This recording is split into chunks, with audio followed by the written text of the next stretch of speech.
كتير مننا بيروح الجيم يتمرن صدر، بس هل التمرين بيشغل العضلة كلها صح؟ تمام. نبدأ بالأساسيات. عضلة الصدر الرئيسية اسمها البكتوراليس ميجر، ووظيفتها الأساسية هي إنها تقرب الدراع من الجسم بالعرض كده، زي حركة البنش بريس أو التفتيح. دي بالظبط الحركة اللي بنعملها في التمرين. وهنا بقى النقطة المهمة. عضلة الصدر دي مش حتة واحدة على بعضها. لا، دي أليافها متقسمة 3 أجزاء، وكل جزء منهم ليه اتجاه مختلف. وعشان نشغل كل جزء لازم اتجاه الحركة يكون ماشي مع اتجاه أليافه.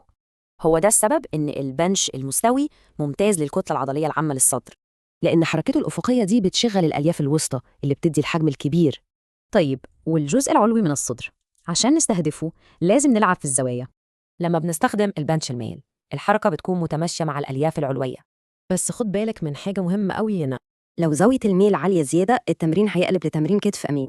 كده عرفنا الجزء الأوسط والعلوي، فاضل الجزء السفلي نستهدفه إزاي؟ ممكن نلعب بنش منحدر، بس ده تمرين صعب وممكن يكون خطر شوية.